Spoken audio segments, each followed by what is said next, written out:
Hi friends, welcome back to my channel. ఈరోజు special recipe fruit salad. వేడి వేడి సమ్మర్లో కూల్గా ఫ్రూట్ సలాడ్ తింటే ఎలా ఉంటుంది?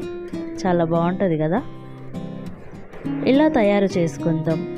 ఒక కప్పులో చల్లటి పాలను తీసుకొని 2 స్పూన్ల కస్టర్డ్ పౌడర్ వేసుకొని ఉండలు లేకుండా కలుపుకోవాలి. ఈ రెసిపీకి మెయిన్ వచ్చేసి కస్టర్డ్ పౌడరేనండి. ఈ కస్టర్డ్ పౌడర్ నేను ఎన్నెల ఫ్లేవర్ తీసుకున్నాను. స్టవ్ ఆన్ చేసుకుని గిన్నె పెట్టుకుని 1 లీటర్ మిల్క్ వేసుకోవాలి.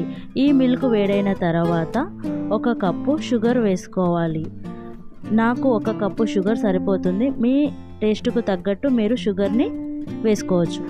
ఒక 10 నిమిషాల పాటు పొంగు వచ్చే వరకు మరిగించుకోవాలి అండి. ముందుగా కలిపి పెట్టుకున్న కస్టర్డ్ మిల్క్ని కూడా కొంచెం వేస్తూ కలుపుకుంటూ మళ్ళీ కొంచెం వేస్తూ కలుపుకోవాలి అండి. మిల్క్లో ఎందుకు కలుపుకోవాలి? కస్టర్డ్ పౌడర్ని డైరెక్ట్గా వేయచ్చు అనేసి మీకు ఒక డౌట్ రావచ్చు కదా. కస్టర్డ్ పౌడర్ని డైరెక్ట్గా వేస్తే ఉండలుగా ఉంటుంది కాబట్టి మిల్క్లో కలుపుకోవాలి అండి. పాలు మరీ పలచగా ఉండొద్దు, మరీ తిక్కుగా కూడా ఉండొద్దు. ఎందుకంటే స్టవ్ ఆఫ్ చేసిన తర్వాత ఈ మిల్క్ మొత్తం తిక్కుగా అయిపోతుందండి. మరీ తిక్కుగా ఉంటే మరీ తిక్కుగా అయిపోతుంది. కొంచెం పలచగా ఉన్నప్పుడే స్టవ్ ఆఫ్ చేసుకొని చల్లారబెట్టుకోవాలి.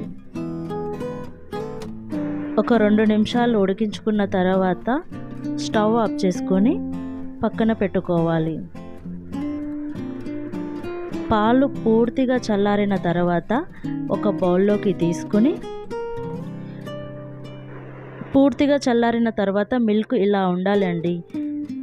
ముందుగా కట్ చేసి పెట్టుకున్న ఫ్రూట్స్ గ్రేప్స్ వేసుకోవాలండి. గ్రేప్స్ మరీ పొడవుగా ఉంటే అడ్డంగా కట్ చేసుకుని వేసుకోవచ్చు. బ్లాక్ గ్రేప్స్, బనానా, జామకాయ, యాపిల్ ముక్కలు, దానిమ్మ గింజలు, చెర్రీస్, ఆరెంజ్, ఇలా అన్ని ఫ్రూట్స్ మన ఇంట్లో దొరికేవి అన్నీ వేసుకోవచ్చండి.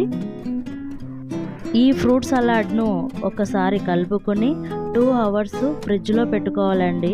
2 అవర్స్ తర్వాత ఒక బౌల్లోకి తీసుకొని తింటే మాత్రం చాలా కూల్గా, చాలా అంటే చాలా ఎంజాయ్ చేస్తారండి మీ పిల్లలు. ఒక్కసారి మీరు ఫ్రూట్ సలాడ్ ఇంట్లో ట్రై చేయండి. నా వీడియో మీకు నచ్చినట్టయితే లైక్ చేయండి, షేర్ చేయండి. మరిన్ని వీడియోస్ కోసం నా ఛానల్ని సబ్స్క్రైబ్ చేసుకోవడం మాత్రం